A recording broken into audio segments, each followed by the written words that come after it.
Ahab. Peace to the tribe. Peace to the tribes. I hope you're stopping by to get the drop. I hope you're stopping by to get the drop. That is from the Ether Squad right here at 432thedrop.com. You know what I'm saying? I hope you surfing the wave with us in the ether, man. Shalom to the tribes. Peace to the indigenous, aborigines, originals, Niji Nagas. You know what I'm saying?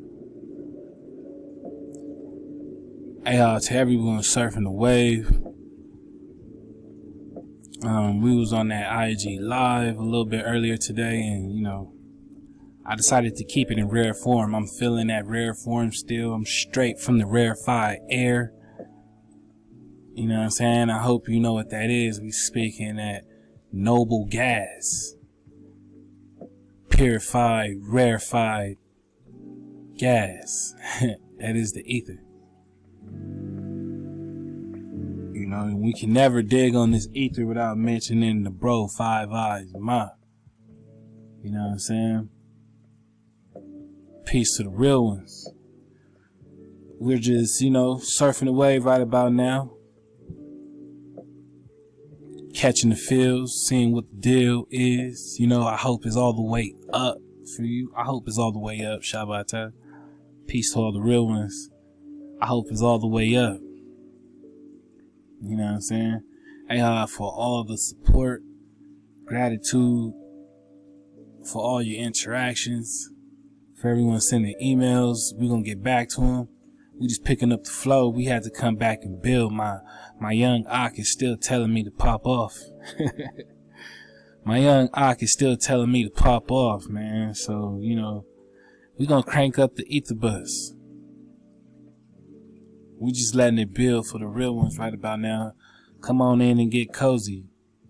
Come on in and get cozy. When we're talking Ether Squad, I hope you know it's only tribal mafia. You know what I'm saying? And though this is for those who know. Can't really reference nothing to those who don't. Only thing I can tell you is to, you know, if you belly flopping, you belly flopping. Hey, hop to that. Rather have you here than not here at all. But if you got the chance, you know, I would suggest you get all the drop from the very drip. That is the beginning. From the tip top. You know what I'm saying? Go ahead and get that from the tip top. You can always stop right here at 432thedrop.com. You know what I'm saying? To get exactly what it is that you need. And if you need anything in particular, you can go ahead and just, you know what I'm saying, shoot that email. Music at 432thedrop.com. I want to say Tawada in advance for all your support. You know what I'm saying? And to all the donations that has been kicked off. You know what I'm saying? In many ways. But with that said, we're going to go ahead and, you know, begin to get into this build. Because you know it's a tribal mafia flow. We just speaking Ether Squad. My young Ak told me to pop off, man. So, what better way to do it than, you know, to pop off with the Aki Caramel. You know what I'm saying? A good little something in the works. We're going to see how this unfolds. You know, when you're in the ether, you never know what can happen. So time is of the essence. You know what I'm saying? But you know the flow is timeless. For all the wave surfers. So, you know, Shalom, Ahab to the Aki Caramel. You know, we're going to really get into some topics. We're just going to get deep with it. You know, we're not going to really hold back no punches. You know what I'm saying? We all foot to the pedal. No break. Destination is all the way up. Because we already won. You know what I'm saying? We just having a conversation. We just having a conversation. Ahab to the copper thread. You know what I'm saying? Ahab to the copper color races. We're going to see what we got in the pot brewing. Right about now, we just cooking a bit. You know what I'm saying? I ain't sparring what it do. You know, my bro's been in the ether slaying hijack left and right. And then, you know, they want to give my bro some pushback. So you know how it is with Tribal Mafia. We don't play none of that. You know, you can't get at one eye and not the other. You know, so we gonna really see what this wave is about. Yosef the real, what it do? Ty Bat, what it do? Battle Family, what it do? You know what I'm saying? Let's see what we got, man. I'm excited. But I always get excited about my drives. I always get excited to build with the real ones. So Shalom, Shabbat, I hope that was enough to let it build. You know, we're gonna kick it a little something like this. Let's see what Caramel talking about. Peace, peace.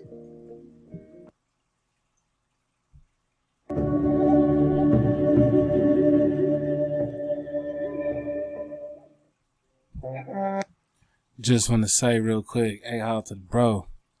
You know, word around the ether is that Caramel is the tip top when it comes to the research. That Caramel is tip top when it comes to the research. And with that being said, if that's the case, we're going to say the naturalist is the tip top when it comes into this priest code, this priest flow. That is your ancient scientists, man. We just dabbling with what they refer to as the mystics. There's no mystery with you. You know what I'm saying? As long as you understand what's within, it's no mystery with you. But we're going to get back to what the bros kicking off. Shalom to the real ones, to the Dracons, to the ethers. We're talking cometas, meteors, prestors. My young Ock told me to pop off, baby. We popping off.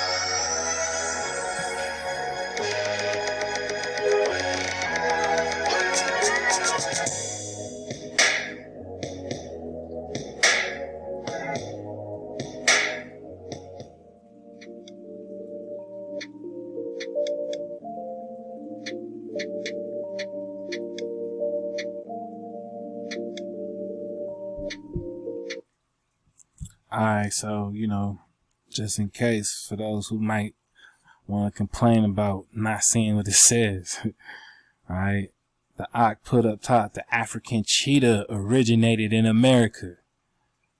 Migration from North America into Africa 100,000 years ago. Alright, now keep that number in mind, because every time we do this build on this channel, that number is always popping up. Remember, we was digging on 100,000 giant war. Surf the wave. You know what I'm saying? I don't know. Y'all gotta let me know. They may have taken that joint off. I'm not too sure. And if that is the case, someone out there in the ether, please let me know. You know what I'm saying? If it's no longer on my channel, we will go ahead and, hook it up to the Patreon, and we'll do it a little something like that, and we'll get the Patreon back going again. We definitely need to get that going again.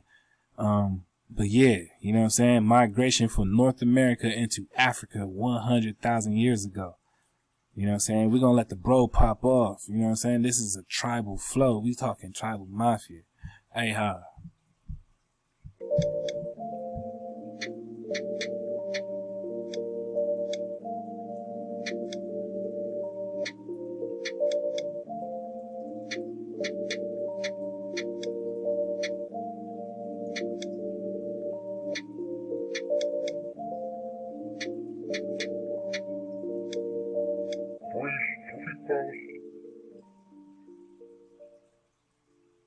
Wow.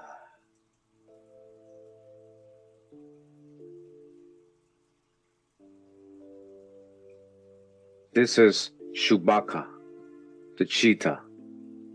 one of Africa's most iconic and famous cheetahs.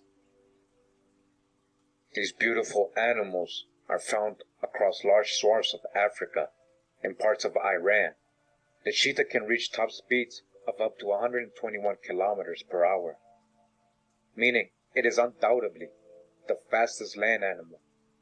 Despite its fearsome reputation, a new study published in the journal Genome Biology reveals that this incredible predator has had a difficult past, having lost most of its genetic variation over the last 100,000 years, as it migrated out of North America. Yeah, you heard me right. Cheetahs originated in North America. Now let's keep this in mind, right? He's going to break down similar, animals that had the same thought as far as origin, right? You thinking they're originating in some other landmass. He's going to continue to break down that these animals come from America, you know what I'm saying? The Tamari, you know what I'm saying? The Amaruka, you know what I'm saying? We're going to talk about all of that. But, keep in mind, we're talking North America, what we refer to today as so-called North America. All right. And we just gonna really let this sit in. I mean, cause honestly, when we talking North, we know the maps are flipped. So we really talking South. You know what I'm saying? When you get your orientation lined up, when you eating your orientation pies, yeah, we really talking South America. But with that being said, pay attention, okay, to the terms that the bro is using. Because I want you to pay attention, obviously, as this aligns with the name of this presentation, with this installment. Peace, peace.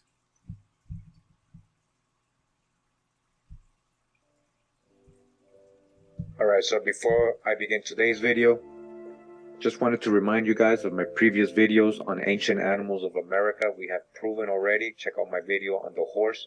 The horse originated in North America and went into Asia and Africa. This is the video right here, the horse in America, pre-Columbian times, deconstructing a Eurocentric myth, origins of the horse. Make sure you look out for it. Another video I got right here is What Lion King? Origin of cats, dogs, carnivores, and mammals in America. Yes, we had our... Keep this in mind too, right? Because we're going to dig on this too. Hey, hi to the bro. You know, the research is phenomenal as usual. You know, and when you a student of the drop, you always enjoy the wave. You know what I'm saying? You get the drip wherever it drop. So, hey, hi to that. Hawa, Hawa. You know, we just all praises to the Most High. We're going to continue this ether bus. Our own lion. It was way bigger, way more majestic. When we're talking about mammals coming out and walking on land, that happened here. Check out the video. Carnivores as well. There's a lot of proof correlation showing that carnivores originated here. Cats and dogs in America. Check out this video as well. This is world's oldest mammal fossils found in America. So I'm not making that up. Mammals first came out of the water, if we're going with that whole story, right, here in America. But we do know in the creation story in Genesis, it's almost like the same thing. You know, animals came about after the land came out. So we got the Brasilodon quadrangularis here. Make sure to check this video out. I also got this video, ancestors of elephants all over America. Origin of proboscideans, ancestors of all elephants today. Mount effigies. They found elephant pipes in the mounds, and petroglyphs with elephants, meaning people saw elephants here in America and drew them. Make sure to check this video out. We have a great case of people drawing elephants in one of our recent videos on Huejatlaco archaeological site in Mexico. Geological uranium tests are dating this site to up to 250,000 years old. They found a Macedon pelvis bone with an engraving of an ancestor of elephants. Okay, this is in Mexico. Make sure to check that video out if you haven't. So don't worry about having to look for all these videos. I created a playlist, Origin of Animals in America, the True Eden. I put all the videos there, and I'm going to also include the cheetah video of today in this playlist so you guys can access these videos a lot quicker, a lot easier. So cheetahs migrated from North America to Africa 100,000 years ago, huh? Into Africa, not out of Africa. Theories. We're talking about facts here. We're talking about real science here.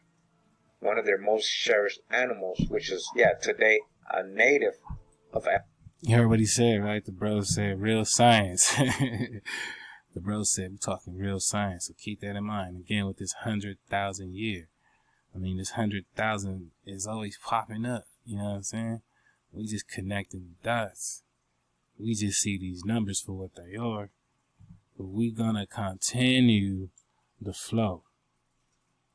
The bro's going to say something, and I really want to key in on it. And then after that, we'll see what else we got in the pot. Africa.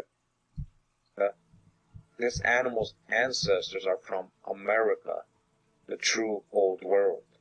Cheetahs descend from a relative of American pumas with their fossil records extending across the Americas, Europe, and Asia, according to new research. This is a couple years back, but still relevant. ScienceDaily.com. Cheetahs migrated from North America. Biomed Central. The cheetah, Acinonyx ubatus, alright, that's its scientific name, is now at home on the African plains, but it started migration 100,000 years ago from North America, towards its current habitat. The research found that the migration from North America was costly for the species, triggering the first major reduction in their gene pool. The cheetah, Acinonyx ubustus, is now at home. The modern African cheetah is found across eastern and southern Africa, but it is highly endangered because of their small, free-ranging population and inbreeding. Researchers from St. Petersburg State University, Russia, in collaboration with BGI, China, and CCF, Namibia, sequenced the genome from a male Namibian cheetah called Chewbacca, and 6 other wild cheetahs from Tanzania and Namibia. This gave further insight into the species' evolutionary history and the breadth of genome impoverishment, which elevates juvenile mortality, causes it. All right, so you hear what the bro was reading? All right, he's saying the fact that they're a result of inbreeding.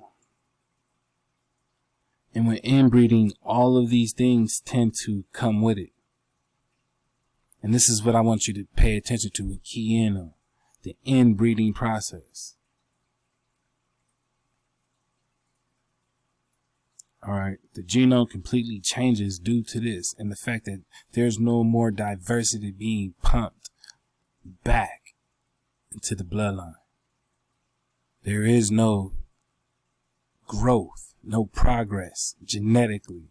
It's actually a degradation. It's degrading every generation, getting worse and worse and worse. All right, we'll bring it back just a little bit, but pay attention.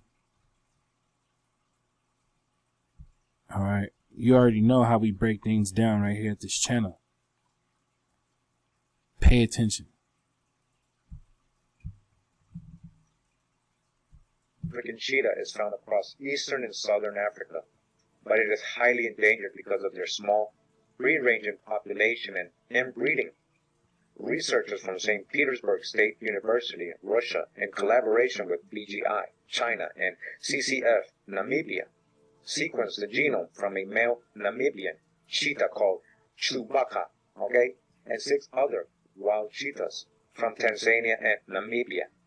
This gave further insight into the species' evolutionary history and the breadth of genome impoverishment, which elevates juvenile mortality, causes extreme abnormalities in sperm development, and increases vulnerability to infectious disease outbreaks. All right, so we're talking about along the line a form of being sterile,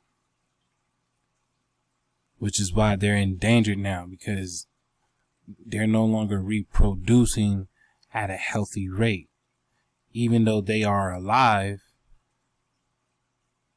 they're basically unhealthy because there's so many conditions due to the fact that they're degrading their genetics from its original source, which is why it's important. Because when you sit up here and you play games genetically when it comes to man and then mankind, these type of analysis tend to get thrown out the window. You know what I'm saying? But we got to keep facts, right? And that Wata has to be the primary mem. So if we're going to keep it primary mem source, then we need to acknowledge the details. All right. This is one of the facts that modern science tend to ignore. They would want you to think that Neanderthal was able to normalize his genetics by sexual interaction amongst so-called modern human. But that's the furthest from the case, as we'll break down as we continue to see. To the con, we just speak in caramel. Modern cheetahs have these vulnerabilities, as they call them, or imperfections in their gene. You're going to read why. A total of 18 cheetah genes showed the damage and mutations, and one gene in particular, aka P4, showed a large number of mutations which could harm sperm development and may explain why cheetah have a large proportion of defective sperm, and hence their low reproductive success. The cheetah is descended from a relative of American pumas, and their fossils record extends across the Americas. All over. Cheetahs. Yeah, guys, cheetahs used to roam in your backyard. Europe and Asia. The species has suffered two population bottlenecks, an event whereby the population rapidly reduced due to environmental factors. I wonder what those factors were. We're talking about major floods. The first of these took place 100,000 years ago, around the late Pleistocene, a geological period shaped by repeated glaciations, when cheetahs started to move toward Asia, across the barren land bridge, and then travel south to Africa. Okay, we're talking about from America into Asia, a reverse barren land migration. All right, and then what? Into Africa. This migration was punctuated with dwindling populations. And this is the same way it goes for the so-called slave trade, right? They took the indigenous from the Americas, the Americas, and then shipped them outward into Africa and Europe.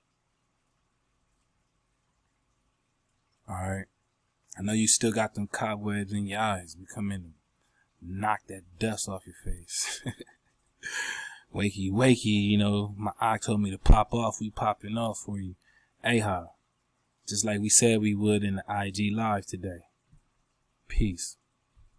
And limited gene flow due to the individual's own vast territory boundaries, measuring 300 and 800 square miles, thereby increasing incestuous mating. So you see what happened? They didn't have access to other cheetah clans where they could mate with, so they were doing it with their own families, their own kids, their own brother. You hear what he's saying? You hear what the Ak is saying? Like I said, when you apply this to so-called mankind's genetics, are you hearing me right now? Are you hearing me right now? Are you hearing him right now? Are you hearing us right now? All right. This is what we're talking about. Migration was punctuated with dwindling populations and limited gene flow due to the individual's own vast territory boundaries, measuring 300 and 800 square miles, thereby increasing incestuous mating. So you see what happened? So they're not going to talk about this when it comes to the so-called Neanderthal, right? To the troglodyte. Because before he was a Neanderthal, he was a troglodyte. And that's straight from your scripts. But nonetheless, I mean, this is where things tended to get a little weird. Now, you know, the troglodyte was grafted some. All right, was grafted somewhat. But nonetheless, they still carried this lifestyle of incest. This was a way of life for them, so to speak. And you can see that their population started to dwindle. All right, and they had a limited gene flow due to the individuals participating in increasing incestuous mating. You know what I'm saying? When you don't have a diversity, that sea line becomes very thin and it's easy to get washed up in the wave. Because with the wave comes the mixed multitude, and with the mixed multitude you get diversity. You know what I'm saying? But you can't hear me if you're not surfing the wave. Peace, peace. They didn't have access to other cheetah clans where they could mate with, so they were doing it with their own families, their own kids, their own brothers, sisters, and this is why they have very defectuous genes today. The second bottleneck around 10,000-12,000 years ago further reduced numbers, leading to further loss of endemic variability observed in modern cheetahs. This is because cheetahs disappeared from North America when the last glacial retreat caused an abrupt extinction, resulting in the loss of many large animals, including cheetahs and pumas from North America. Cheetahs accept skin grafts from unrelated cheetahs as if they were clones. As if they were what? Clones. Cheetahs are clones? African cheetahs? Now, what did I just say? Didn't I just talk about grafting? Now you understand what I'm talking about? As if they were clones. Do you hear what the Ak is saying? He's basically coming across the fact that cheetahs have been cloned due to the fact that they have no diversity in their clan group, making them basically sterile.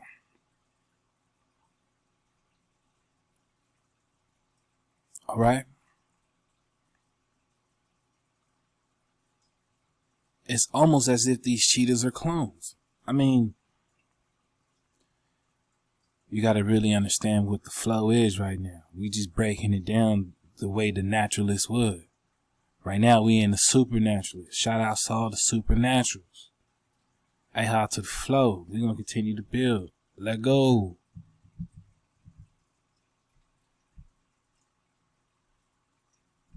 They can mate with, so they were doing it with their own families, their own kids, their own brothers, sisters, and this is why they have very defectuous genes today. The second bottleneck around 10,000-12,000 years ago further reduced numbers, leading to further loss of endemic variability observed in modern cheetahs. This is because cheetahs disappeared from North America when the last glacial retreat caused an abrupt extinction, resulting in the loss of many large animals, including cheetahs and pumas from North America. Cheetahs accept skin grafts from unrelated cheetahs as if they were clones. As if they were what? Clones. Cheetahs are clones? African cheetahs? Clones from what? From the original cheetahs of ancient America? Oh.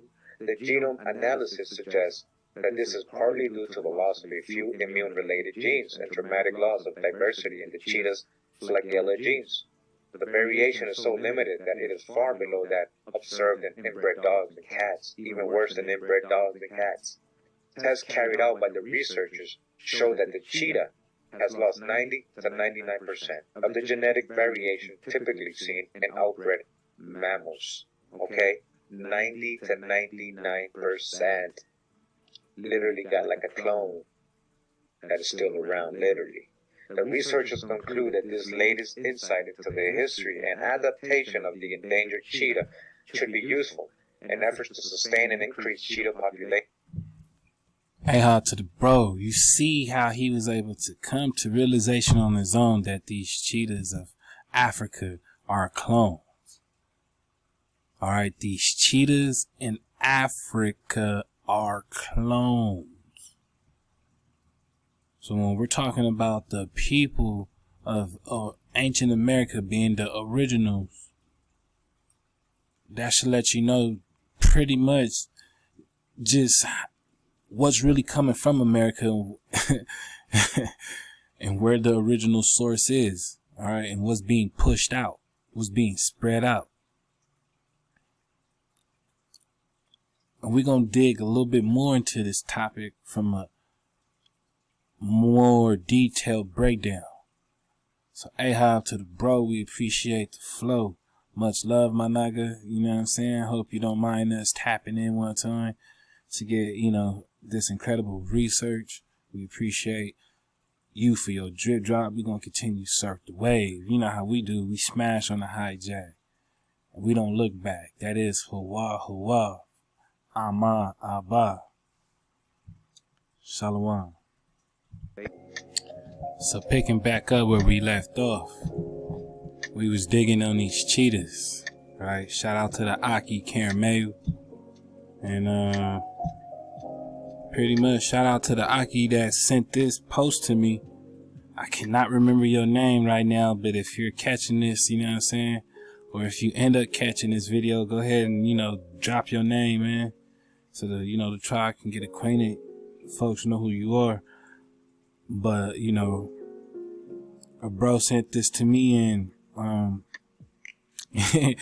he basically said was like, yo, Nat, I know, you know, you be digging on these Canaanites and this different genetic engineering. Here goes some on cheetahs. All right. And this is from an account on IG called The Electric Beam. And he starts off by asking, or they, you know, I don't know what they are, but, you know, they start off by asking, are cheetahs the result of ancient genetic engineering? Now, peek the word, right? Ancient genetic engineering. Y'all see that? Ancient. Cheetahs are one of the easiest cats to domesticate, allowing one to have the status of owning a big cat without having your face ripped off. Why is that? Is it possible someone in the past was tinkering with creation? Now, we made a post on my IG with this lady talking about dark matter. We'll get into that in a little bit, but I want you to understand, this molecular tampering was one of the highest offenses to our creator, which ultimately ended up getting our ancestors washed up and mixed. You know what I'm saying? And by mixed, I don't mean, you know, bloodlines or genetics. I mean, they got that ass whooped, you know, straight out the gate. 1 2-piece, 2-piece, 3-piece. The right hand of the Most High was completely flexed as the earth was chastised for this mess that they was tampering with. It says many signs throughout the world indicate genetic manipulation and mutation were going on back in our real history. Intelligent inference in genomes via genetic engineering, hybridization, probably Anunnaki with various animals around the world. There's so much more to suggest an abnormal origin for this bizarre freak of nature. Hybrids in general are a common theme in many historical folklore, even in modern science. Scientists make chimeras today allegedly for medical research. Even though cheetahs have been considered prize hunters, sadly they lack the claws and jaw strength to successfully subdue prey when it is caught. Typically, a big cat will puncture the animal with its fangs and drag it to the ground with its retractable claws. In the cheetah's case, the only reliable method is to clutch onto the prey's throat and pin it down, suffocating the animal over several minutes. Hardly the winning survival strategy of an apex predator or result of evolutionary survival of the fittest. And that's why that slogan is always mentioned, right? Because their genetics had to survive against nature, that which is natural. Remember, Shabbatai, to survive, to be in survival mode is not thriving. When you think of thriving, you think of invigoration. When you think of invigoration, you think of trees, foliage, plants, trees, grass. The greenery of the earth has to thrive in order for it to grow and sustain itself and maintain livelihood, not survive. To survive is hijack. All right. Considering all of the mentioned attributes and the cheetah's title of the fastest land animal on Earth, it's possible the cheetah was part of a genetic engineering program conducted in Antiquity. All right. In Antiquity. And what have we been digging on? Again, I was telling you to pay attention to that 100,000 year mark, okay? Slowly, the cheetahs started to drive away from their homeland. Why is that? I mean, technically, this is, and we're speaking on the legends of America. But we're going to see what else we got. All right. It says cheetahs are susceptible to disease. Only cats get. All right. Cheetahs are susceptible to diseases. Only cats get. Cats. Your typical house cat. Cheetahs are susceptible to those diseases. Cheetahs are susceptible to diseases only dogs get. This is getting weird. We're talking about dogs with cheetahs. This is getting weird, Shabbatai. Alright. All cheetahs are genetically identical. We're talking about clones. We're talking about clones. Now you see why I was telling you to pay attention to what the bro's dropping. Okay, and this is the same thing when we talk about mankind versus man. I know it can be a scratchy subject. You know what I'm saying? But it's science. It says the black/brown fur spots of a cheetah are dog hair. Do you hear this?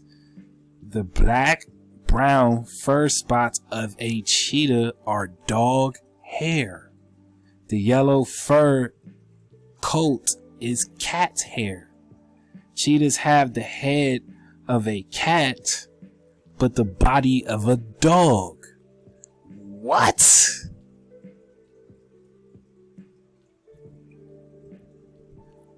What? What's going on? The black-brown fur spots of a cheetah are dog hair. The yellow fur coat is cat hair. Cheetahs have the head of a cat, but the body of a dog. We're talking about genetic engineering, my nigga. We cannot make this up.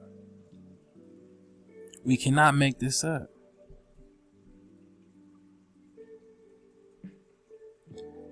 Cheetahs have dog paws. Dog paw cheetah paw. Although cheetahs are members of the cat family, they have dog-like, non-retractable claws. This limits cheetahs' tree climbing abilities but gives them a speed advantage when charging. Typically, a cheetah will start a charge around 60 meters to 100 meters from an antelope, and within seconds will be racing at full tilt. Alright. This is in comparison to an antelope. This is how fast it runs against the antelope. Is it coincidence that their paws most resemble that of the fastest dog? Originally bred to be hunting dogs, greyhounds are widely accepted to be the fastest dog breed. For decades, greyhounds have been used in dog racing. A highly energetic breed, it comes as no surprise that their legs can carry them as fast as 45 miles per hour. I mean, this is amazing, right? Because I'm always telling y'all about these dogs. And y'all think I just be capping, huh? You thinking this is just Cappadocia, don't you? But you not knowing how much we dodged a hijack. And this genetic engineering, this cloning shit is real as it gets. Because there is a residue, a leftover from such tamperings, from such experiments. And we are dealing with the consequences, but in ignorance in these times. Due to the fact that the clones have taken over. Attack of the clones. Or you are under attack, my naga. And there was another naga that looked just like you that released the clones on you. Wakey, wakey. My young ox told me to pop off. We popping off. Ahab to 5 eyes.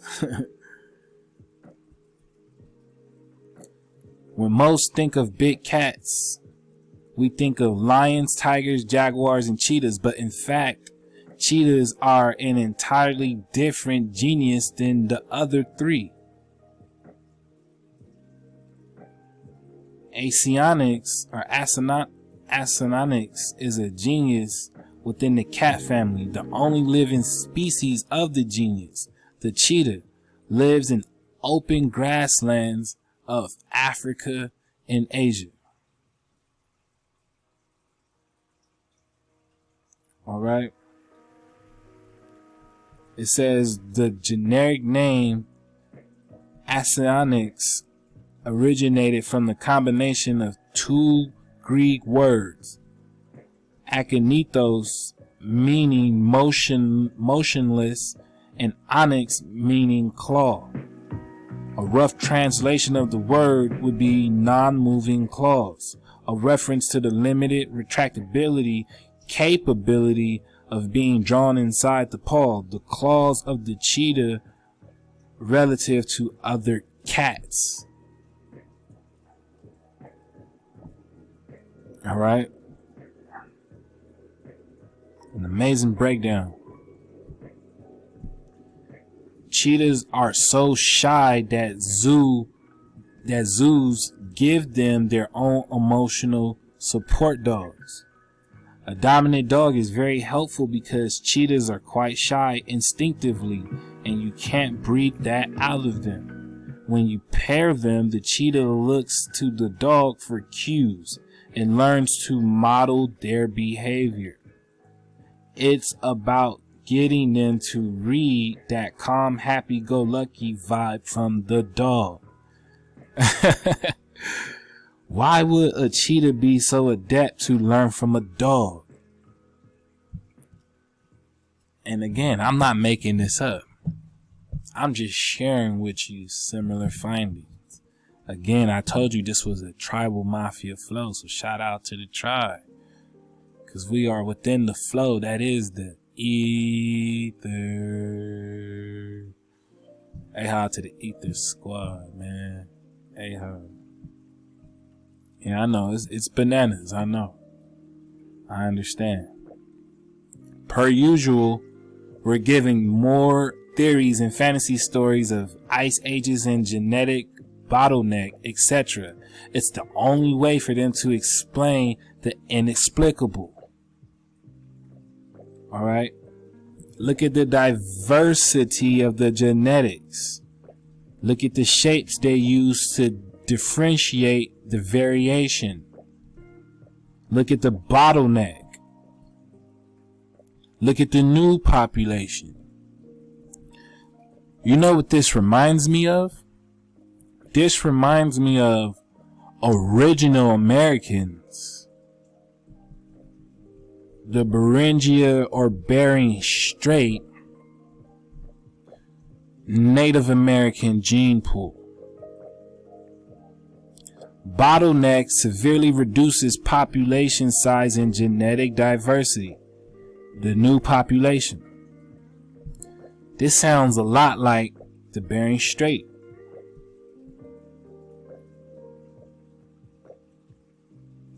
Cheetahs are very inbred.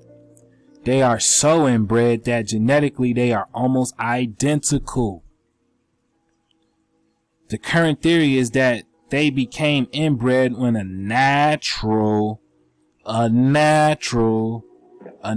disaster dropped their total world population down to less than 7 individual cheetahs, probably about 100,000 years ago.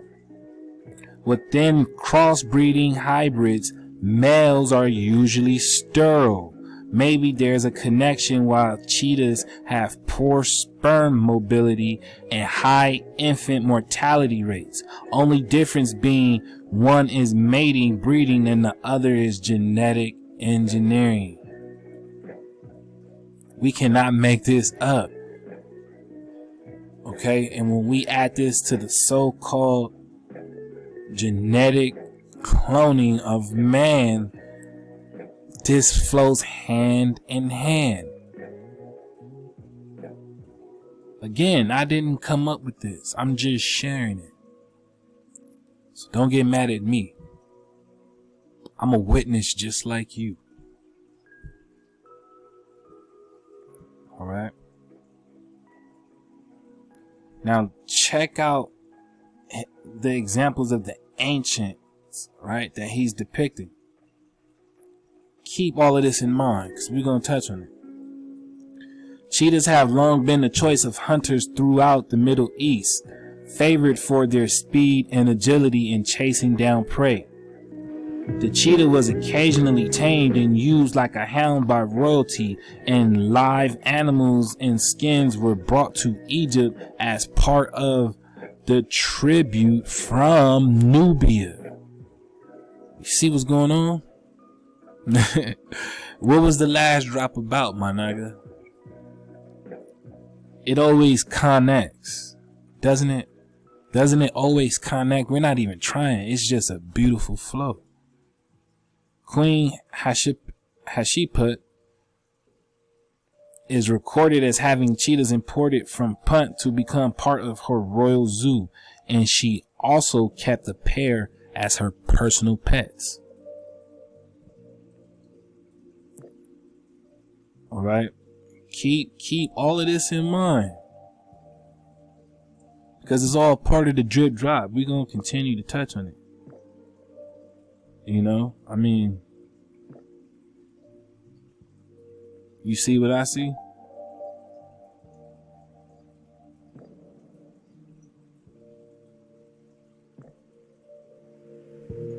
All right.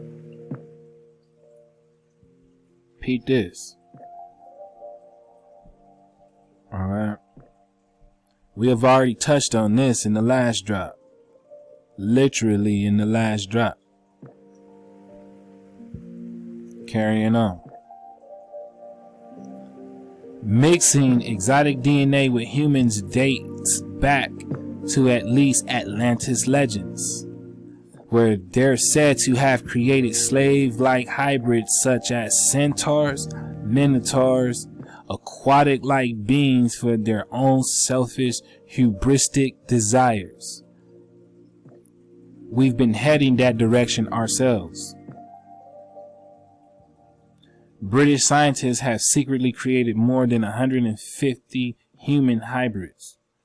For the past 3 years, British scientists have secretly created more than 150 human animal hybrid embryos. Can't make this up. Alright, you cannot make this up. I mean, this is why the creator was disgusted. You know, I would be too. This is what led to the more on more war. You had Nagas keeping the code, and you had Nagas breaking the code. And then you have friction. Because a witness can only witness so much. Alright?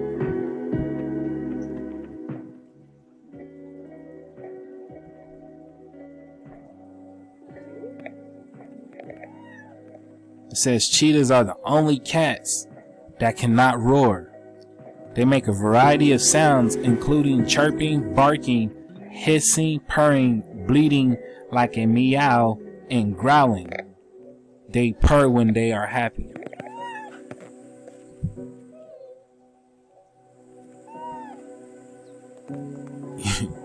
You understand what's going on?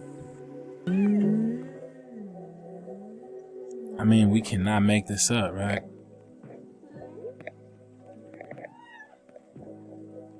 It sounds just like your house cat. It sounds just like your house cat. I mean, wow. But there's no house cat.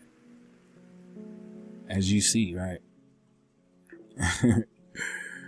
So Ahab for that beautiful breakdown. Much Ahab to the Electric Bean. Ahab to Karen Mayo. Ahab to the tribe that sent this to me. This was such a wonderful mix. A beautiful flow. Oh man, I'm excited. We're going to continue to build. Peace to the real ones.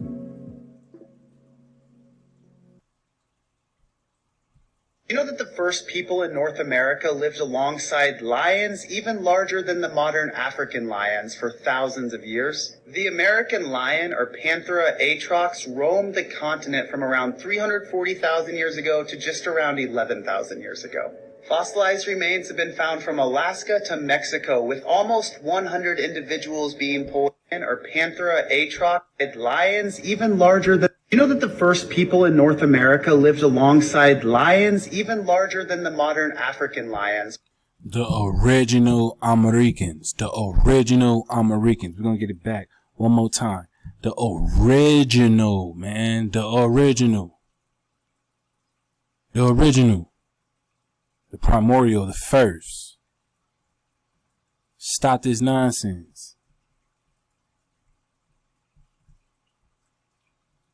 First people in North America lived alongside lions even larger than the modern African lions for thousands of years. The American lion, or Panthera atrox, roamed the continent from around 340,000 years ago to just around 11,000 years ago.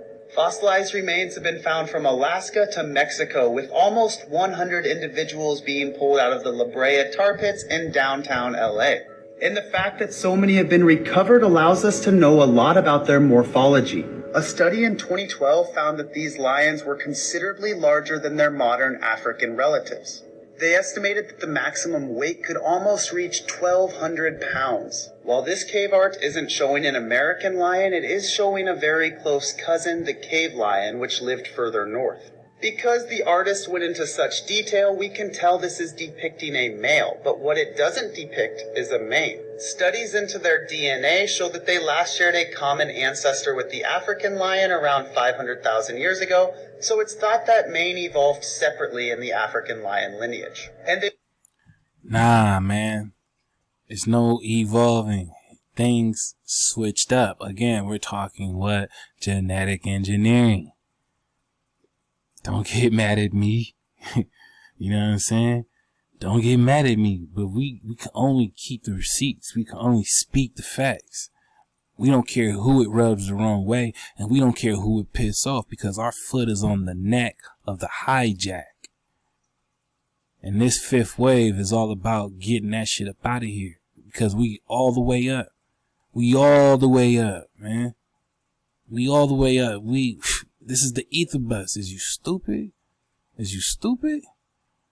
What? Like I said, man, the caramel is the one for the research. The naturalist is the one when it comes to the science, man. Let's go. They weren't the only big cats in North America. However, it's thought they occupied a different niche than the saber-toothed cats, spending time in the open grasslands and savanna like their African lion counterparts, while the Smilodon and the other saber-toothed cats would have been ambush predators in forests and more dense environments. There's even a mummified bison, which I wish I could show you, but I know would get my account banned, that shows clear indications of an attack from these lions. Google bison blue babe. It's a pretty cool discovery. You should also look into some of the cave lion mummies. They're all really cool, but again, they're going to get me banned when I get mass reported. Unfortunately, these lions went extinct right around 11,000 years ago in the extinction event that killed off over 75% of North America's megafauna. Now, there's no way to know what exactly caused this. There were two things going on. The creator caused it, along with the choices of these stupid ass ancients. You know what I'm saying? When these ancients went against keeping the code, it had to get washed up. And now all these ancient civilizations are somewhere underwater in undiscovered lands, either in some tundra, frozen, or drowning, sunk beneath in the sunken place. It's a wrap. You know what I'm saying? But you got the remnant still here. And the warning is still here, because the blood of the prophets are still here. Shalom to the tribe. Shalom to the tribe. One, the Younger Dryas, which was a major change in climate where we dropped back into an ice age and suddenly shot back out. That probably left populations really fragmented and low, but there was also an increasing presence of humans at the time. So both of those factors at once could have been the 1-2 punch that took all of them out. The prey animals collapse and the predators follow. Did you know that the first people in North America... Aha. You know what I'm saying? Aha for that. Hawa, hawa. It's a beautiful flow when you don't try, because then that flow remains natural. So we're going to continue on with the flow that is the ether.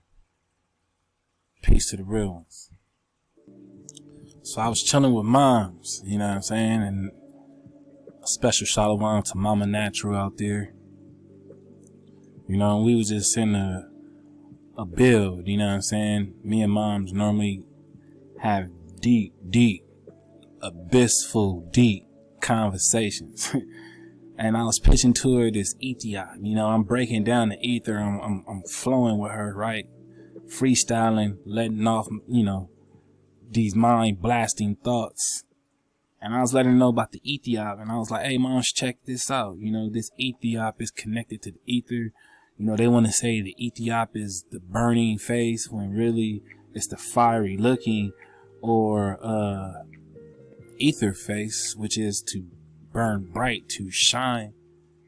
You know what I'm saying? But moms was like, yo, check out what the caption, you know, below says.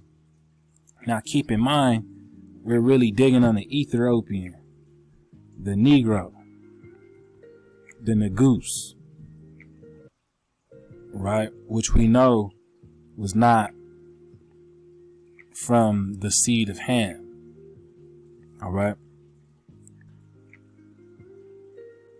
But peep this out, right? It says, who the Homeric Ethiopians were is a matter of doubt. The poet elsewhere speaks of two divisions of them. What? The poet elsewhere speaks of 2 divisions of them elsewhere. One dwelling near the rising of the sun, the other near the setting of the sun. Now, where does the sun set in today's time, according to modern science, my nigga? Right here, right? You know what I'm saying? Especially if you in SoCal like we are. We talking right here at home. So you have 2 sets, 2 divisions of Ethiopians. One dwelling near the rising, the other near the setting of the sun. Like I told you, this was a more on more, right? 2 Ethiopians, 2 divisions of fiery looking faces, both having embrowned visages from their proximity to that luminary. Both having embrowned visages from their proximity to that luminary, and both leading a blissful existence, because living amid a flood of light, and as a natural concomitant of a blissful existence, blameless and pure and free from every kind of moral defilement. Bang, bang, bang, bang. Body bag for the illusions, as Makan would say. You know what I'm saying? I mean, we cannot make this up. We cannot make this up, my nigga. Embrowned visages from their proximity to that luminary, and both leading a blissful existence, because living amid a flood of light as a natural concomitant of a blissful existence, blameless and pure and free from every kind of moral defilement. These are the Ethiopians Homer described. And there are 2 divisions of them. 2 divisions of them. One that sat near the rising of the sun. The other near the setting of the sun. Very intriguing for a marvelous one, wouldn't you say?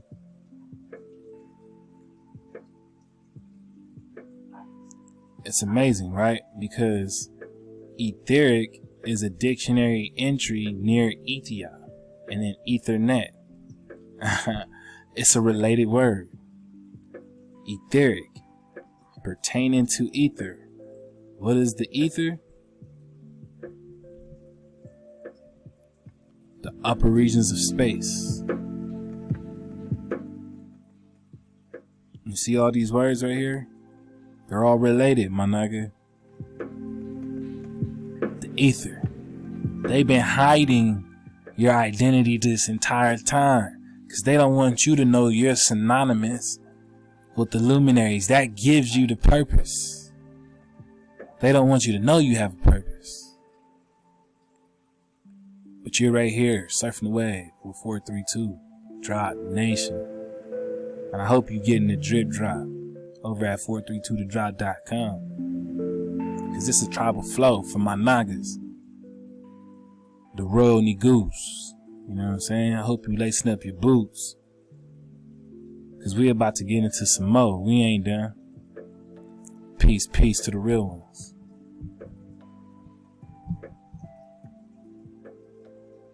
Ahab to the tribe.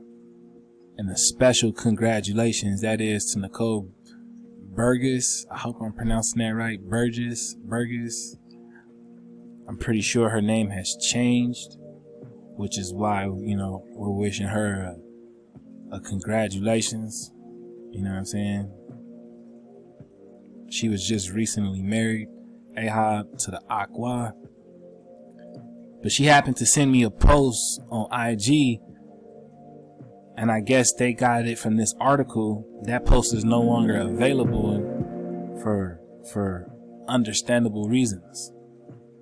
So with that being said, we're going to say again, this is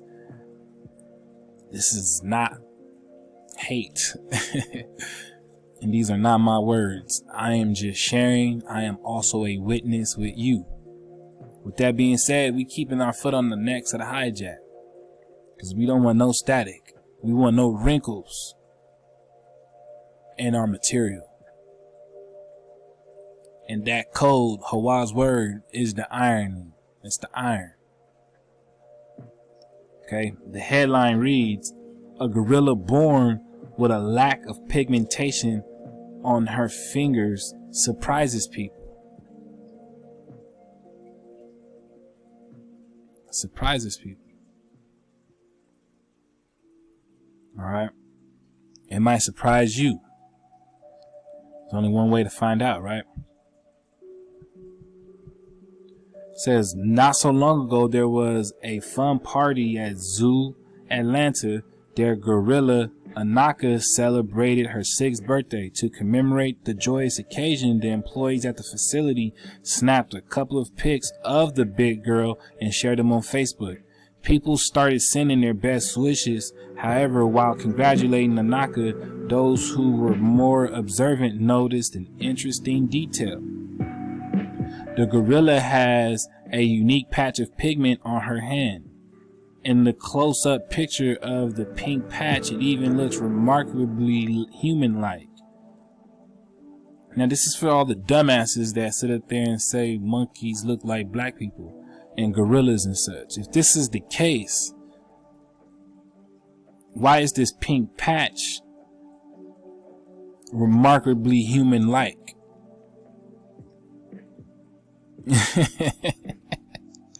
Riddle me that. Riddle me that. You know what I'm saying? For those with the smart lip. Why is this pink patch, this unique patch of pigment, which lacks pigment, remarkably human-like? Which is understandable considering that gorillas have opposable thumbs. Interestingly, like all primates, they also have individualized fingerprints and toe prints, which sometimes may be used for identification purposes. Unlike most animals we're used to seeing, primates have fingernails and toenails rather than claws. They are used for opening and scraping things, cleaning and scratching. Now, keep in mind, we were digging on the cheetah.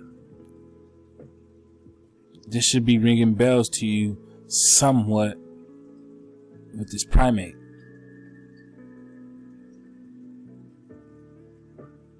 All right. We're going to scroll down and voila.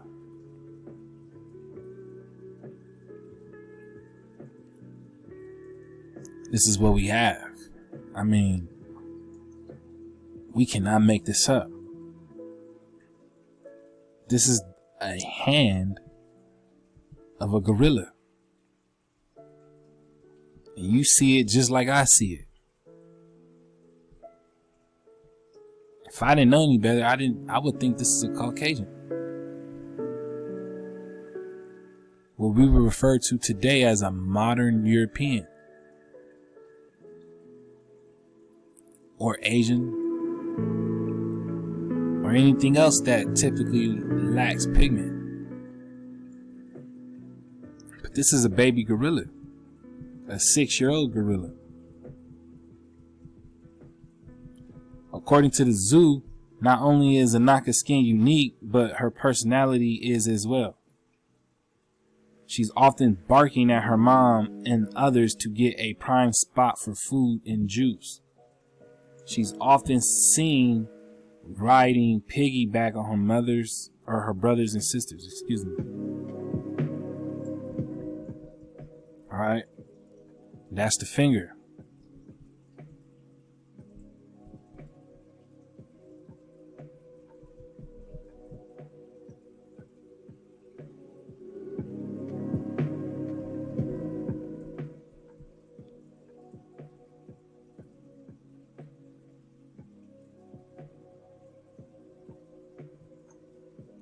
I mean, it gets really interesting when we're digging on this genetic grafting. Ancient experiments from Antiquity.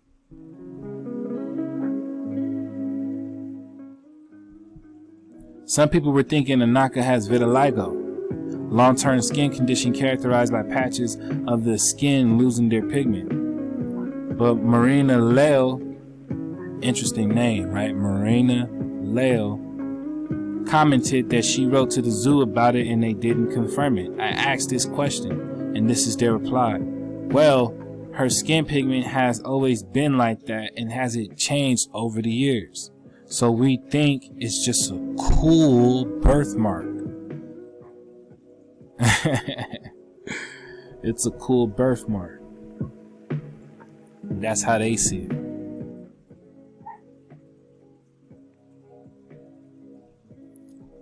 Hey,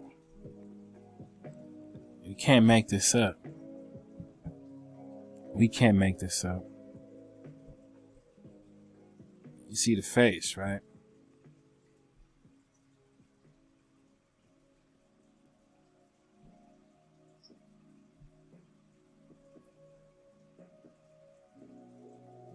You cannot make this up.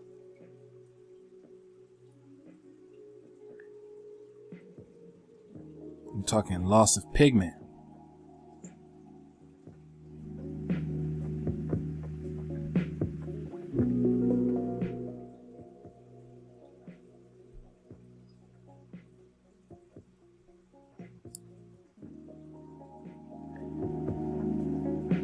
You know what they say? Truth is stranger than fiction.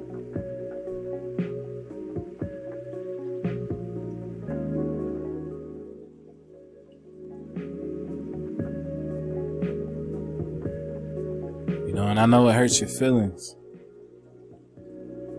for it to dawn on you that mankind has tampered with a lot of things that you refer to as natural. But take it from the naturalists.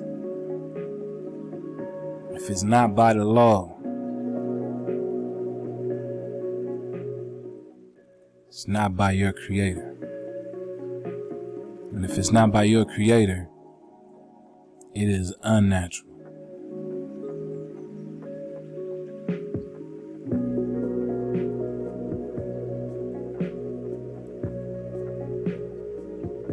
Aha to the Aqua for sending us this wonderful article. Shalom to you and yours. This is just another marvelous build. We're going to continue on. Peace, peace. Now see, when we just simply Google Neanderthal, all these images pop up.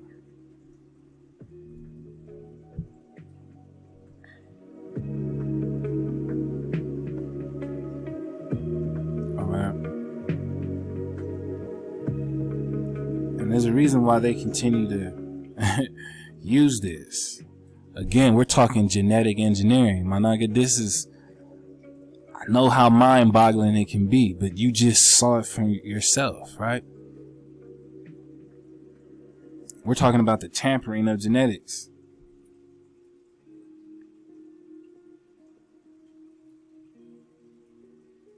You know, this is his face right here. Looks to be the exact complexion of this gorilla's finger. Right? If I see this gorilla's finger and I go to his face, It's the same complexion.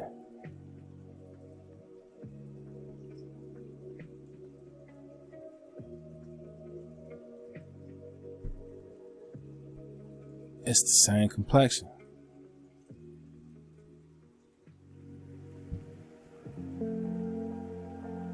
Now notice how it said that the gorilla had fingernails and toenails like a so-called human. This article says first traces of Homo sapien DNA in a Neanderthal. You gotta see the wording for what it is. They're talking about a genetic tampering. They just don't want to come out and say it because it's the inexplicable. And it is. If I go to the picture next to it,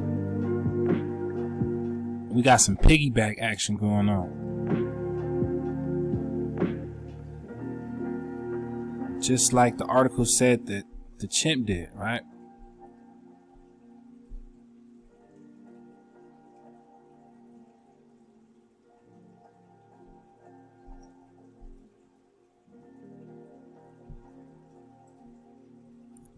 Seeing riding piggyback. All right.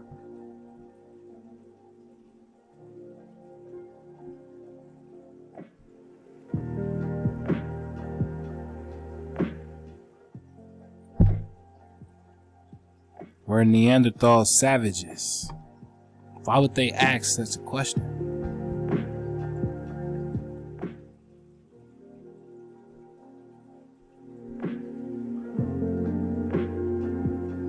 All right.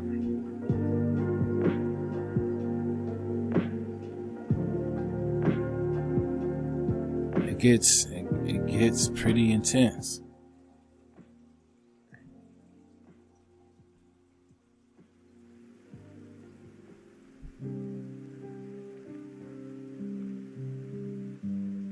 All right. Again, when we're talking about incestuous genetics, the lack of diversity, things like this start to take place. And it is said that this deformity, right, this mutation of skin and pigmentation is to even be a result of such an action. Because in the carbon, you find the most extreme amounts of diversity.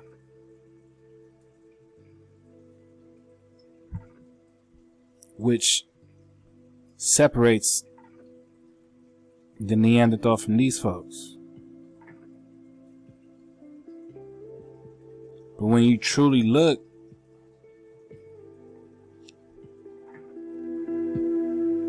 at these folks, you can see a gradual shift.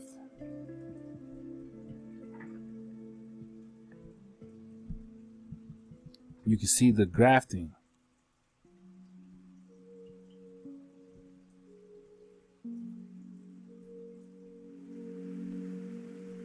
Right.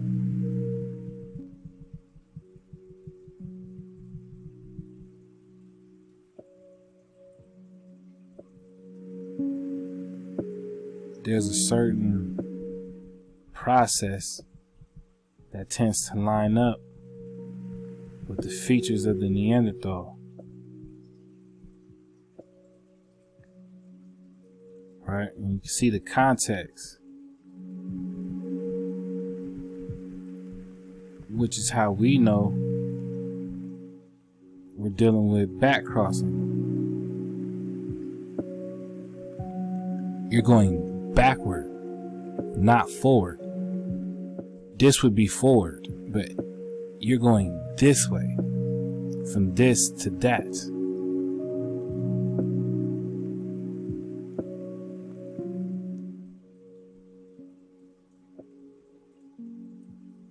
The comparison. You see the face?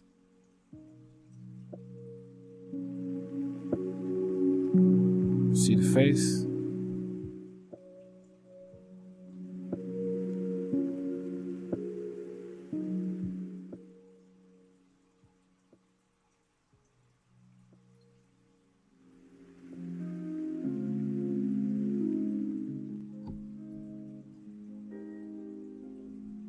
Alright, let's see what's going on. We're talking back crossing.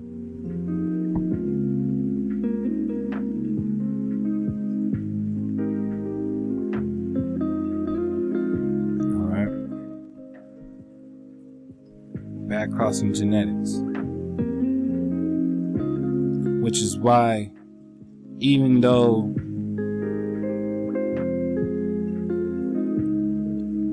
you know, they're quote unquote dark complected, dark skinned, you'll still have the albino, the albion, the pale face tell you these aren't black people. Just because they're dark doesn't mean that they're black, that they're African. And what they're really saying is that their gene pool stems from folks like these. Alright? They get their genes from folks like this. And they want to disassociate these people as quote unquote being African or black.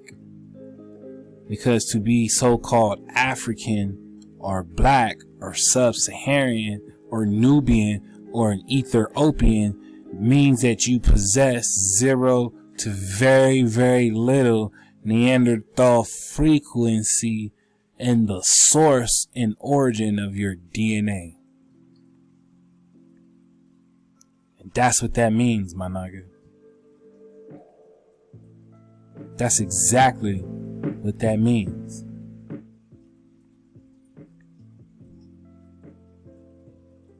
They don't want you realizing that you have the genetics of the Creator.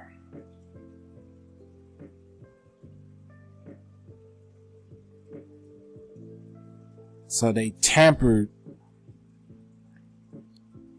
with this ether in this carbonated state to back cross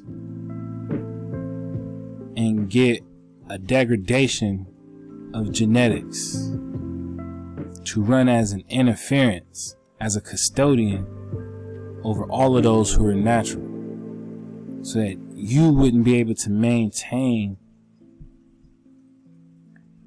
this more and more war. Because as we learn, you have some who are dwelling near the rising and the other near the setting of the sun. And that's really what we're building on. So peace to the real ones. We're going to carry on with this beautiful flow because it's such a beautiful flow. We're going to see what this lady was talking about with this Atlantis.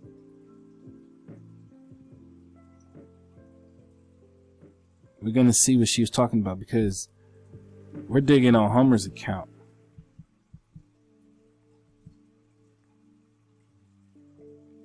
Right?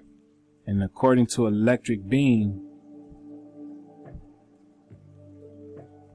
a lot of this mixing took place in Atlantis legends. Mixing exotic DNA with humans.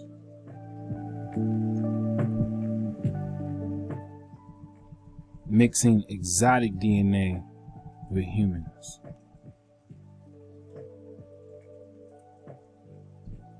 Alright. Remarkably human-like.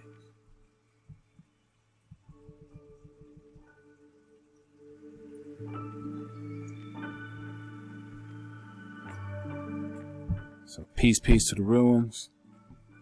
Let's charge up. Alright, so my caption reads, it wasn't just the high-tech and atomic warfare, but also the manipulation of the dark matter gene and grafting unnatural life into existence which was the stem behind the more on more war. As you see, the ether buzz be popping off because my eye told me to pop off. Alright. We're going to turn it up. We're going to get to it. Because they were violating the rules of nature. Hold on. We're going to bring that back.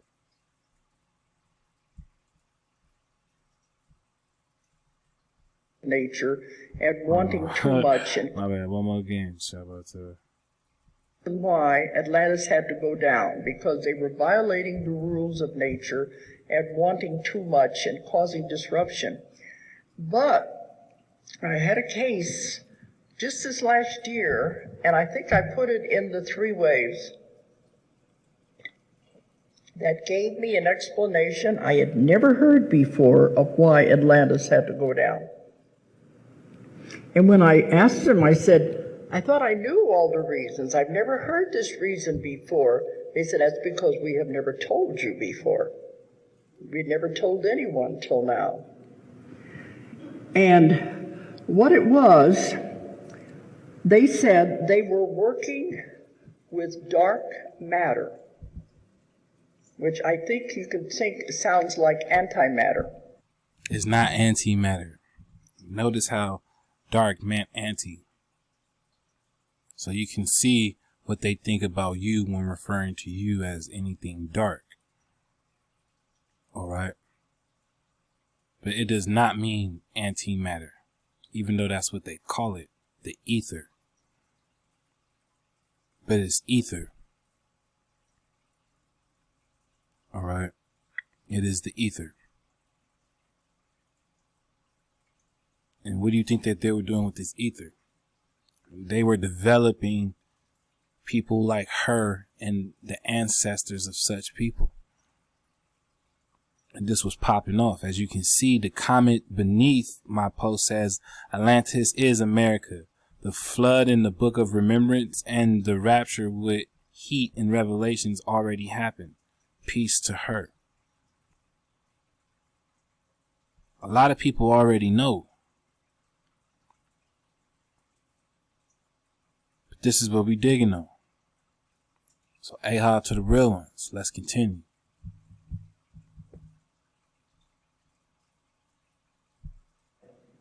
The scientists, they said, were working with dark matter and doing things they weren't supposed to be doing with it. And scientists always want to learn more and more and more. They don't worry about the consequences. Look at the HARP project, all of those. They don't care about what happens. Look at the atomic bomb. We could have blown up the world when we did that, because we could have ignited all the hydrogen atoms in the air. But the scientists don't care. They just want to experiment. So this case, they said they were working on dark matter. And I said, what were they doing? They said they were trying to create their own universes, their own wormholes. This also can be taken into account. They were trying to create their own wombs, their own placentas, their own versions of the matrix, which is the womb. Keep in mind, most males in a incestuous dynamic end up becoming sterile.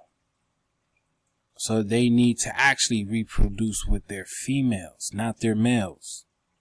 And they send their females back out into a natural male's bloodline so that that natural male can then put his bloodline into the female of these created beings so that they will produce a hybrid,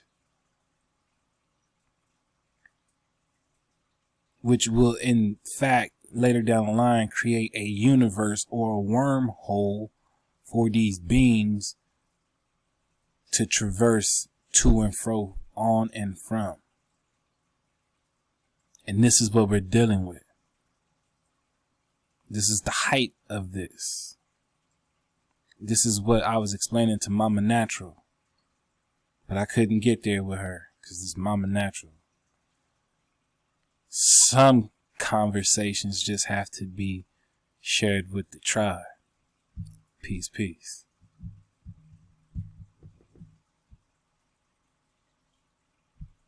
Now, what does that sound like? Those of you who know, you know what's going on right now, don't you? The collider experiments? You heard of those, haven't you? The collider experiments. Okay, I write about it in the book. If you look it up on the internet, you'll see it. It was going on this last year. These scientists were trying to create a wormhole, trying to create a new universe. And they have built this huge machine. They said it is the most powerful machine in the history of the world to shoot atoms and things at each other. And the explosion, they said, they're hoping, create a new universe and create a wormhole. I mean, and it possibly would, right? A fusion of black holes. They said these type of weapons were aimed and geared at the moon and the luminary bodies. I mean, it's even a story that says that the moon was blasted off originally from Earth, right? They took one of these high mechanized weapons, this high tech, blew a chunk of the Earth off, and it flew into orbit and became the moon. For those who've seen Moonfall, I mean, Moonfall kind of taps into this theory at the same time. We might do a follow-up with that. Actually, that's a good wave surf right there. Moonfall, right? They kind of tap into this, and what have we always been talking about this entire time? That definitely might be a good follow-up that we tap into. But this is what we're building on. Right? So yeah, they were possibly able to rip gauges of time by creating wormholes and black holes. For sure, these were weapons of extreme mass destruction. Similar to what we're doing today, just in a low vibrational state. Aha. This is why they always say, we want you to know these things because you're repeating the same mistakes now. Well, these scientists that are doing the collider experiment are working with antimatter. And this is what they said they did in Atlantis. They were working with dark matter. And when they were doing it, it got away from them. And it began to destroy the grids of the earth. And they said the grids of the earth, because of this, you're working with it's hard for me to understand. It has to do with the atoms and all of that in the wrong way. She's talking about the ether, the manipulation of the dark matter or ether. It started collapsing our grids.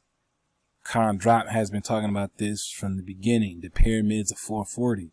All of this. This leads to the ancient Moor War, because they later ended up devising this interception, this interference that we now call the Caucasian, the paleface, and the races alike. The mankind, the kind of man. This is the high science that the Book of Memories talk about. Your ancestral script. This is why you were forbade to mix in with the Canaanites and the tribes that practiced and dabbled in these arts. Because they for sure did with high rates. She said back in Atlantis, right? Mixing exotic DNA with humans dates back to at least Atlantis legends, where they're said to have created slave-like hybrids such as centaurs, minotaurs, aquatic-like beings for their own selfish, hubristic desires. We're gonna continue. Peace, peace. It began to act on each other, and it began to collapse the grids of the earth. So they said we had to step in and destroy it and stop it, because if it would have continued, the entire Earth would have collapsed. All the grids collapsed, and it would have had a escalating effect, and the grids of the entire solar system, the grids of the whole universe would eventually all collapse on itself. This is what they keep saying they're afraid of. So they said we had to step. All right. Like I said, Moonfall goes into this with extreme detail. But we're going to tap into a little something else, and we're just going to show you why they wanted to get away from the original creation. Ahab to the loved ones. Peace, peace.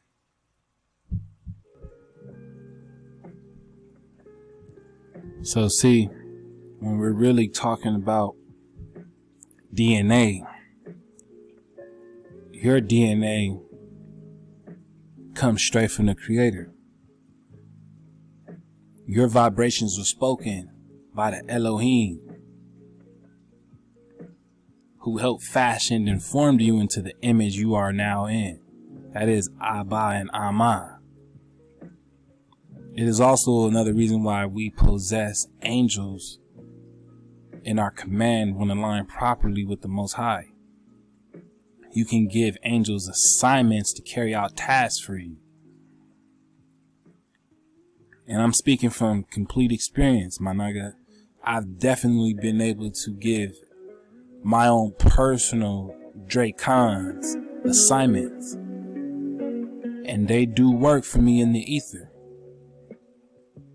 Without a shadow of a doubt, they do work for me in the ether by way of the Most High. Hawa, Hawa.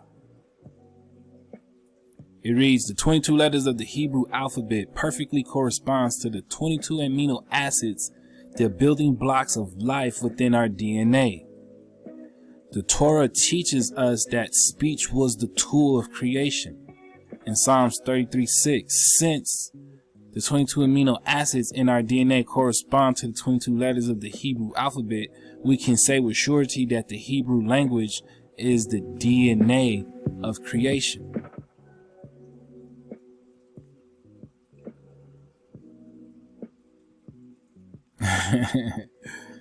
You know, welcome to the Naturalist, my nigga. We are talking the legends of America,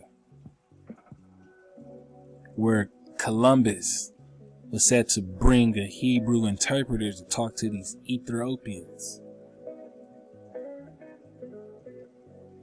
We ain't playing with y'all. Ask Samuel Sewall.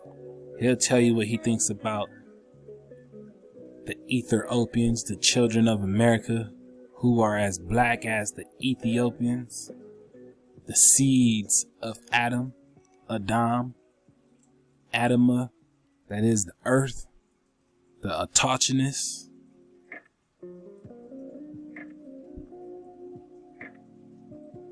You know?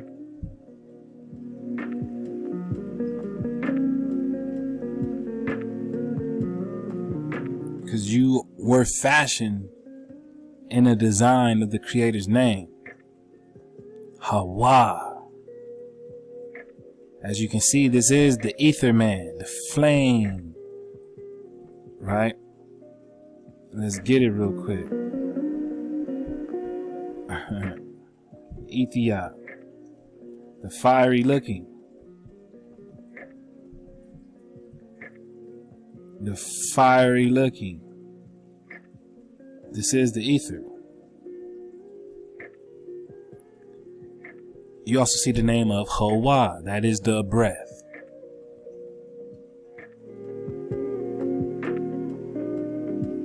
Your DNA possesses the very code to unlock that so-called junk DNA. It is your creator, the breath, Hawa. See that they call this spirit, but this is really the ether, the soul. The same way it is said that the ether fills up the space in between celestial bodies. Well, this ether, this spirit fills up your body along with the elements to give it its function. So here we are looking at the name of the Most High. And when you stack each letter, right, each each glyph, paleo, you stack them on top and you get the image of the man, Hawa. This is just Hawa's name.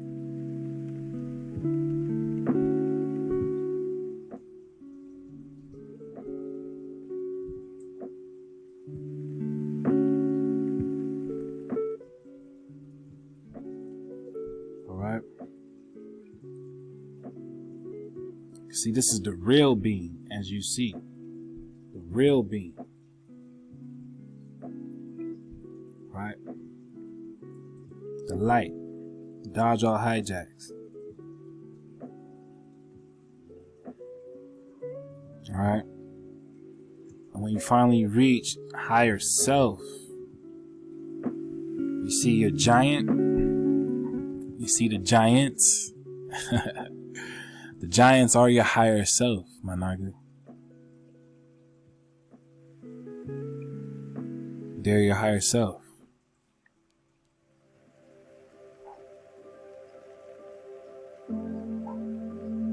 Alright. And this is, bringing you into that his dark materials. Aha to the Aki that put me on that show. Special shouts out to you. This goes into the whole dust. I mean, look at this, right? Look at this right here. This goes into the dust. They speak on dust. We just pushed this in the last drop. That dust, go get it, right? We just touched on this. But these are the different constitutions of man. The sepentary constitution of man, to be exact.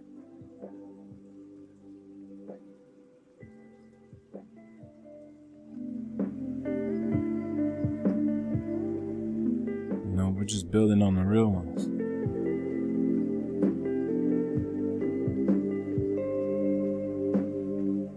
Ahab to all the elements out there. Ahab to all the elements. There are 3 signs to each element, and there are 4 elements. For your fire, you got your Aries, your Leo, your Sagittarius, who are your inspirational, confident, takes control, enthusiastic action, fun, excitement, explorers, and trailblazers. You have your water sign, that is your intuitive, you have your water sign, which are your Cancers, your Scorpios, and your Pisces. They are very intuitive, very artistic, psychic sponges, nurturers, empathetics, passionately emotional, deep feeling, self-protective, addictive personalities, and very private. For your water types, you have your air types, which are your Gemini, Libra, and Aquarius. Your mental, social, analytical, fluctuating, need to share their thoughts to the world, writers, teachers, philosophers, intellectually stimulating. I myself happen to be an air sign, so Ahab to all the air signs. And you have your earth, which is your Taurus, Virgo, and Capricorn. Physical, practical, the rocks, stable, live in the here and now, goal orientated, very patient, work hard for success, one step at a time, sometimes rigid, materialistic.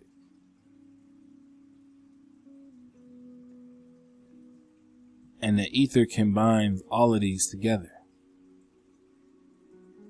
The ether allows us to unify all of these attributes as one, to be the supernatural. And when you combine all the elements, you get nothing less than the supernatural.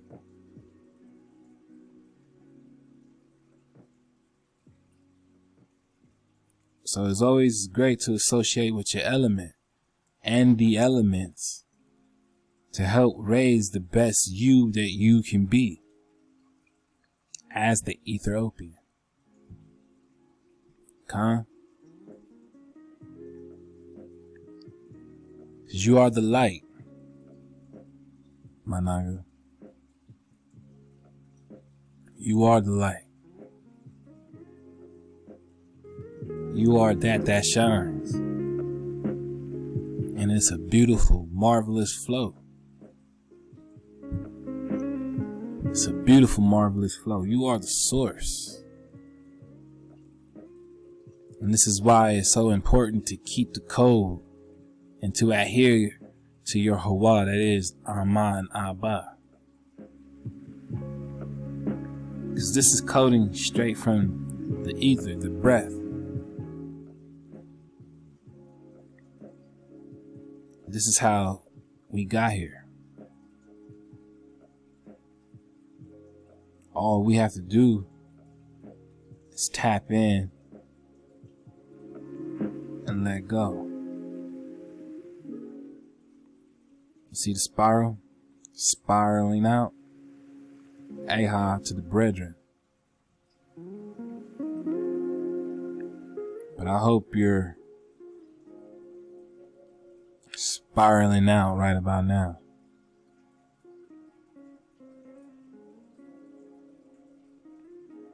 I hope you know I can only talk to your potential.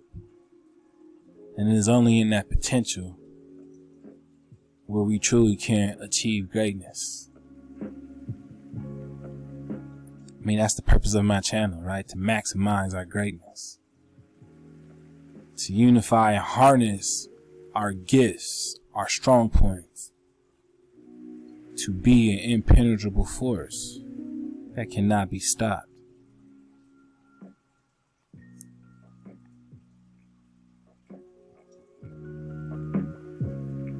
Because you are encoded with the Creator's name onto your DNA as the natural ones.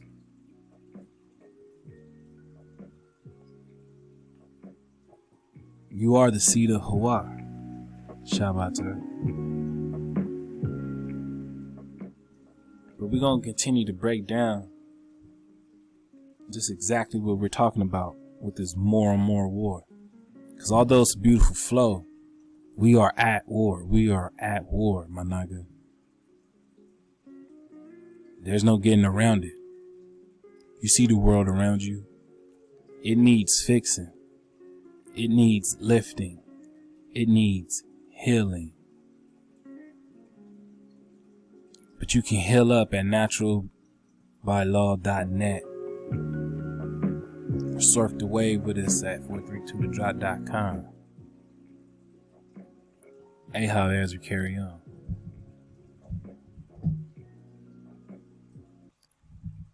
Because for all of those who think that I'm playing, you know what I'm saying? For all the dumbasses that think we playing, we're going to show you just what the blood of the earth looks like.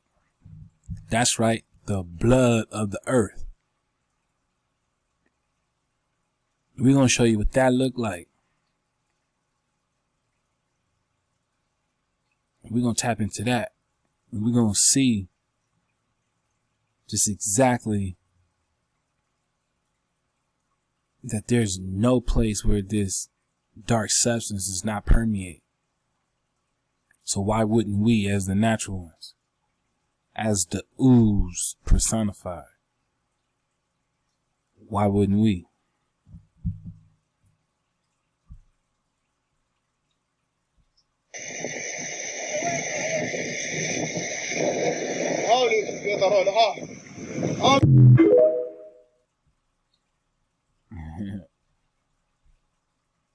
Real quick and proper like, but look. Peep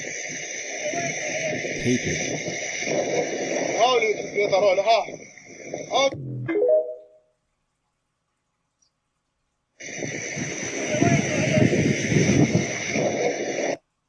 I mean, you see it, right? The dark substance. You melanin at its finest. It doesn't get any more richer than this. And this is the blood of the earth. And if this is what the blood of the earth looked like, why wouldn't we? Why wouldn't we, my naga? Why wouldn't we? To all the spectators watching, why wouldn't we? This is the blood of the earth.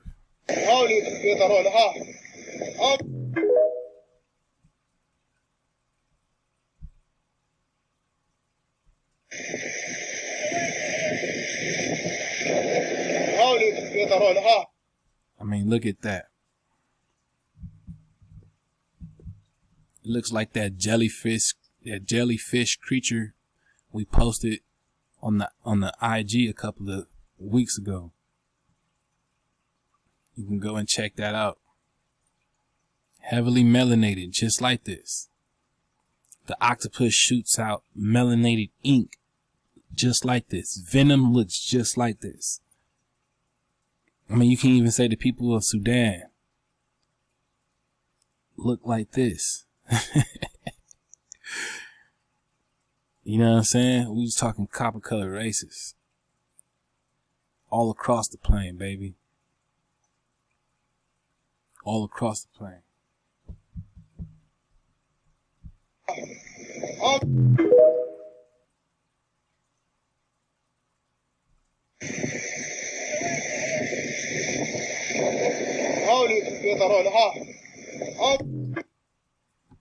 Hey, how to the real ones. We're gonna continue.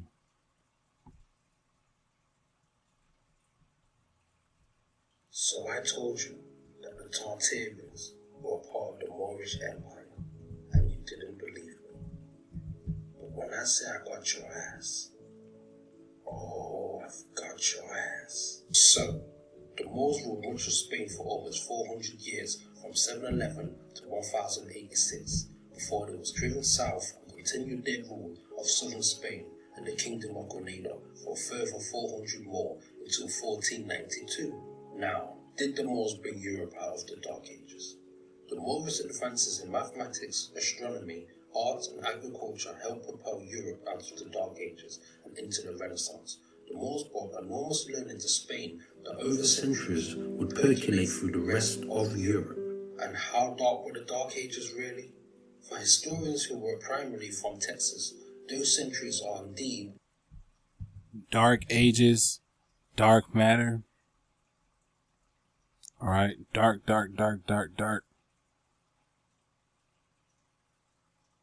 Peep the scene. Peep the scene. Peep was really being said.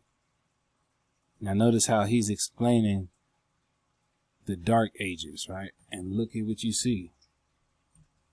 Right? We'll just let it go. Watch. Let's get it. and are most likely to remain lost centuries. In other words, the Dark Ages weren't dark because they were bad, but because our knowledge of them is limited. But that's just the thing. These are not the lost centuries. These are the centuries that they try to hide. These are the times when the Moors and the Tartarians used to rule. Now this is the Tartarian flag, and this is one of the Moorish coat of arms. Notice that it's a black bird with a yellow flag, and if you put them both together, you get the double-headed black bird, which represents the Moors and the Tartarians. Now look at the Moorish Tartarian flag next to the Russian flag. It's almost exactly the same. And if you look into the center of the Russian flag, you'll see a white horse ridden by a white man, killing the Moorish Tartarian black bird. Wow. We're going to get that back one more again because it basically it proves exactly what we was building on. But we're going to get it back one more again. A-hop to the real ones.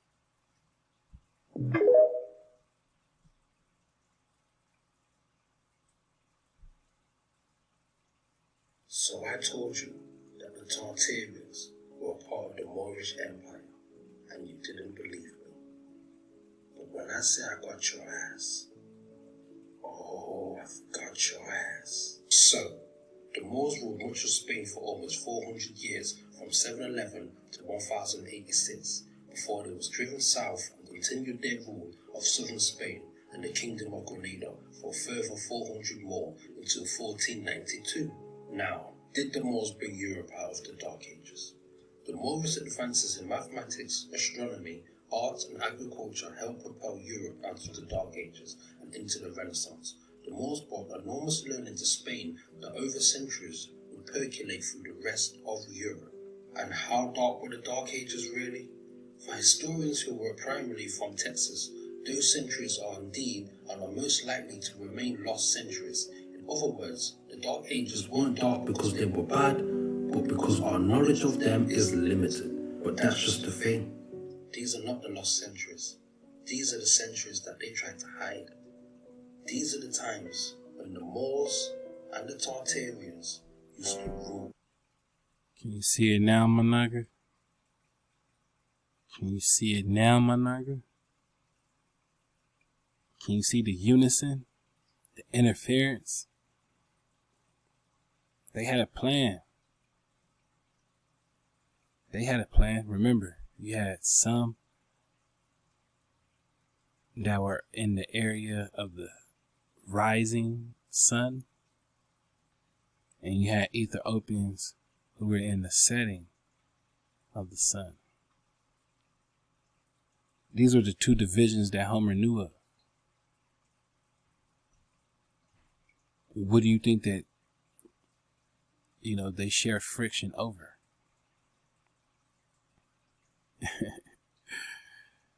Yikes. Now this is the Tartarian flag, and this is one of the Moorish coat of arms. Notice that it's a black bird with a yellow flag, and if you put them both together, you get the double-headed black bird, which represents the Moors and the Tartarians. Now look at the Moorish Tartarian flag next to the Russian flag. It's almost exactly the same, and if you look into the center of the Russian flag, you will see a white horse ridden by a white man, killing the Moorish Tartarian black bird. We're going to continue on. Now remember what I told you to keep in mind about this picture, right? Here we see the Moors.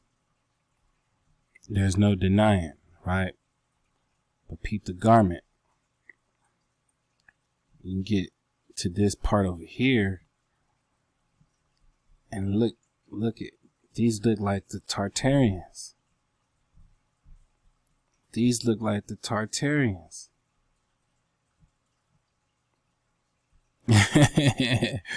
You see what's going on?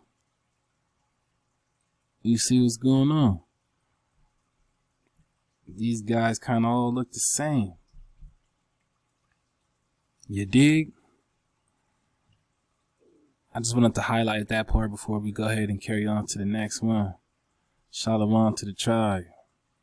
I'm excited. I hope, you guys have been enjoying this drop thus far. Oh man, what a beauty. Peace, peace. Oh my days. Oh my diddy. When you think you've seen it all, you ain't seen nothing yet. These images have recently been uploaded to social media, and the person who uploaded it claims that him and his father renovate old buildings, and on their last job they was renovating an old house, and they came across an old photo album, and you ain't gonna believe what they found. What in tarnations is going on? What kind of animal is this? The story goes that these pictures was taken in the Amazon in some uncharted region. Well, I guess there are some places on Earth that humans still don't know about.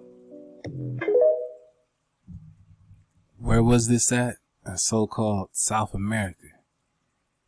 And if you remember how we started, we were building on the fact that the cheetah walked out of North America, but when you flip your orientation correctly, upside right, then you get South America instead of North. And here you have this, I don't know, we were touching on the Neanderthal earlier. He looks a bit similar.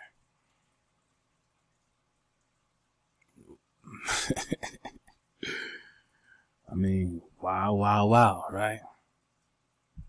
Oh my days. Oh my diddy. When you think you've seen it all, you ain't seen nothing yet. These images have recently been uploaded to social media, and the person who uploaded it claims that him and his father renovate old buildings, and on their last job they was renovating an old house and they came across an old photo album, and you ain't gonna believe what they found. What in tarnations is going on? Genetic manipulation, genetic engineering, baby, at its finest. At its finest. And there's no other way to put that. Hope you guys enjoying this installment. I hop to the real ones. It feels great to be back. Again, let me know if that 100,000 giant war is on the channel or not. If not, we need to get that back up for the Shabbat. Hopefully we can dig through the crates and find it. It's always a pleasure surfing the wave with Drop Nation, and A-Hop to everyone else that's just tapped in and decided to, choose up and vibe up with us, man. It's always a wonderful feeling, you know what I'm saying? You can tap in with us on the IG, of course, you know what I'm saying, or at 432thedrop.com, naturalbylaw.net, and anyone willing to reach out, you can send an email, shoot that, we'll see what happens. That's at naturalbylaw@gmail.com. Shalom to the tribe. Shalom to the tribes. Allahu.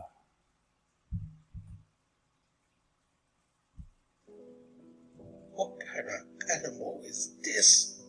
The story goes that these pictures was taken in the Amazon in some uncharted region. Well, I guess there are some places on Earth that humans still don't know about.